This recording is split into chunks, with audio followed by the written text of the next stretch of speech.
¿En qué se relacionan los autos con el plomo, con los refrigeradores, con el cálculo de la edad de la Tierra, con la capa de ozono y con la muerte de 100 millones de personas?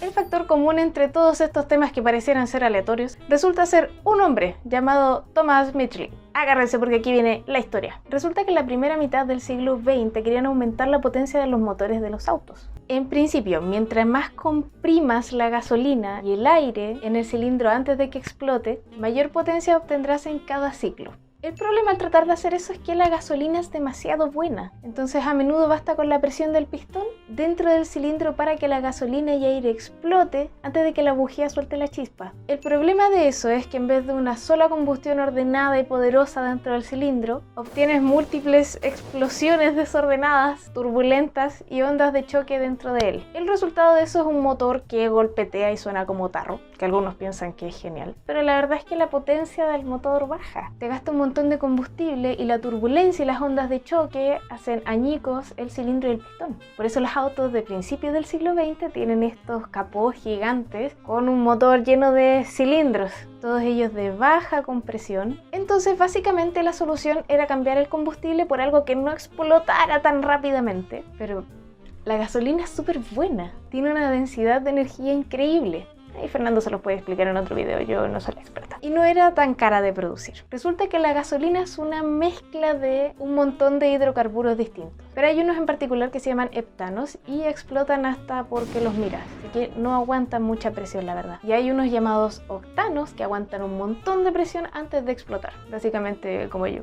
Así que la respuesta parecía obvia: purificar la gasolina y dejar solamente los octanos. Aquí es donde entra en escena Thomas Mitchell, un ingeniero químico. El problema al que se enfrentaban al purificar la gasolina es que es tremendamente caro, así que parecía ser imposible. Por eso la General Motors contrató a Thomas para que encontrara una cosa barata que hiciera que la gasolina se comportara como si tuviera solamente octanos, para así no tener que purificarla. Thomas probó con todo lo que tuvo a su alcance, hasta mantequilla le puso, y lo que sí funcionó fue el etanol, que era aguardiente básicamente, pero también era demasiado costoso. Después, Tomás encontró el telurio, que hacía que la gasolina se comportara como si fuera de un alto octanaje. El problema con eso es que además de dejarte medio envenenado, te deja con olor a ajo. Sí, olor a ajo. Después de 5 años descubrió que el tetraetilo de plomo funcionaba perfecto. El tetraetilo de plomo es una molécula orgánica que encierra solamente un átomo de plomo en su centro. Era barato, bastaba con poca cantidad y la gasolina se comportaba de manera espectacular. Aprobado. Bueno, esto revolucionó el mundo. A Tomás le llenaron de premios, General Motors y DuPont se forraron en dinero, además patentaron la fabricación del tetraetilo de plomo. Y bueno, si usabas motores de alta compresión y gasolina de tetraetilo, eras genial en la época y volabas en la carretera. Así que estas compañías tenían el monopolio de este descubrimiento. El problema fue que los trabajadores que fabricaban el tetraetilo de plomo empezaron a volverse locos y a morir. Esto dio paso a que en los periódicos se empezara a llamar el gas lunático. Y Tomás, para demostrar que esto no hacía daño y desmentir su toxicidad, respiró este gas en una conferencia de prensa. Lo que Tomás no dijo es que venía saliendo de una larga temporada de vacaciones mientras se recuperaba de envenenamiento por plomo. ¿Dónde está la ética, Tomás? Científicos y médicos de todos lados advirtieron sobre los peligros de este tetraetilo de plomo y ya se sabía desde al menos el siglo XVIII que el plomo era tóxico.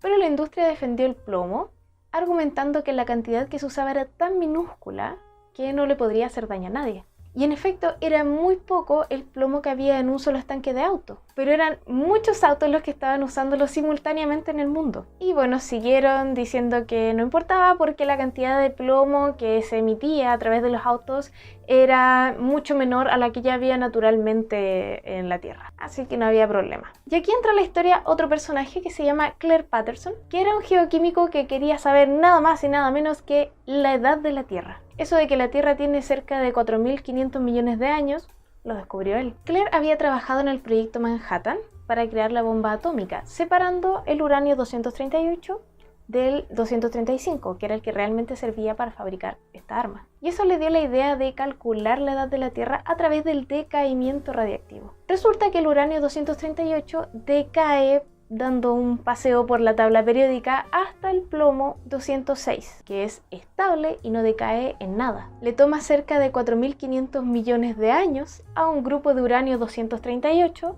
de caer en el famoso plomo 206. Y para fechar ese decaimiento radiactivo se utiliza el circonio. Cuando este cristal se forma tiene trazas de uranio, pero nada de plomo. Cualquier plomo que midas debe venir del decaimiento del uranio y por lo tanto te indica la edad en la que se formó el circonio. Más cantidad de plomo significa que el circonio era más viejo. El problema es que las mediciones que realizó tenían cantidades ridículas de plomo. El pobre pensó que quizás lo traía en la ropa y que estaba contaminando las muestras, porque era imposible encontrar una cantidad así de plomo. Así que él se inventó este típico traje completo como de astronauta para no contaminar el laboratorio y hacía limpiezas a cada rato, muy meticulosamente, para combatir la contaminación por plomo. Pero no importaba lo que él hiciera, el plomo seguía ahí. Al final se rindió y fue a recoger meteoritos, los que midió con técnicas radiométricas distintas y le dieron finalmente la edad del sistema solar. Sabiendo esa edad y habiendo desarrollado todo lo que tuvo que desarrollar para medir esas trazas de plomo,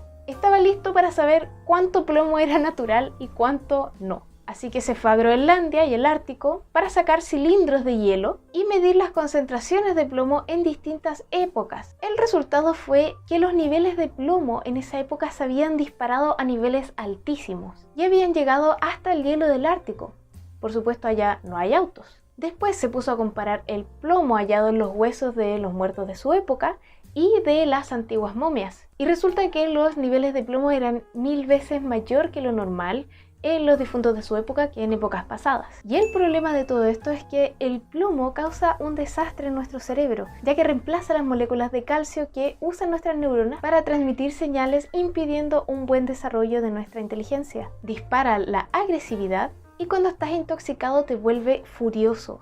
Es tanto así que en varios países hay una correlación entre la explosión de crímenes entre los años 70 y 90 con los niveles de plomo en la sangre de los niños nacidos 20 años atrás. Ambas cosas suben y bajan de la misma forma. Se calcula que a nivel planetario el plomo en la gasolina causó algo así como 100 millones de muertes en los años 50. Y recién de los 80 a los años 2000 se hicieron campañas para quitar el plomo de la gasolina. Pero eso no era todo, porque resulta que Thomas Mitchell también hacía refrigeradores. Basta, Thomas Mitchell, deja de mandarte embarradas, por favor. El problema de los gases que se usaban como refrigerantes era que eran inflamables y tóxicos. Y en 1928, Thomas descubrió una molécula que no era inflamable, era muy estable y no era tóxica. Y era perfecta como refrigerante. El diclorodifluorometano. ¡Ja! Lo dije rápido. Perdón, este guión lo hizo el Feña. Yo solo le cambié un par de cosas. Pero dice, como el nombre sonaba a pelea de pulpos, al gas le pusieron freón. Bueno, como el nombre era tan complicado, al gas le pusieron freón. Para demostrar que era seguro, nuevamente Tomás lo respiró en una conferencia y no pasó nada. Así que este gas sí era inofensivo para la salud, pese al nombre complicadísimo. El problema del freón no era la toxicidad, sino otra cosa.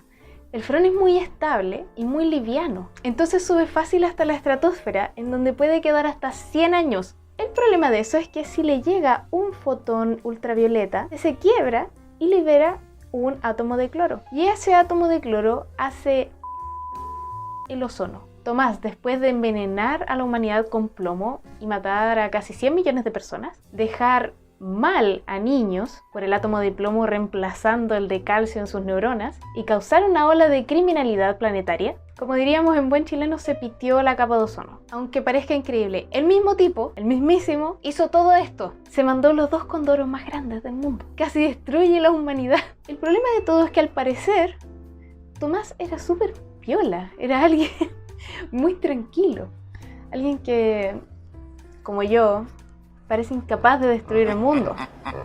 Y eso no es todo. Resulta que el freón es un gas de efecto invernadero 10.000 veces mayor que el del CO2. Bueno, y la misma muerte de Tomás tampoco queda atrás. Resulta que en los años 40 Tomás agarró la polio y como estaba paralizado, se le ocurrió una cama mecánica con cuerdas y poleas que le ayudaran a levantarse un poco. El problema fue que el pobre se quedó atascado entre las cuerdas y murió estrangulado por su propio invento. Pucha, Tomás, eras buena onda, pero igual con todo lo malo que hiciste, te lo merecías un poco. No, mentira, lo siento, no quise decir eso. Y ese es el curioso final del ser más destructivo en la historia de la Tierra. Espero que les haya gustado esta historia. Me la contó Fernando, quedé así cuando me la contó, así que espero que les haya gustado a ustedes también.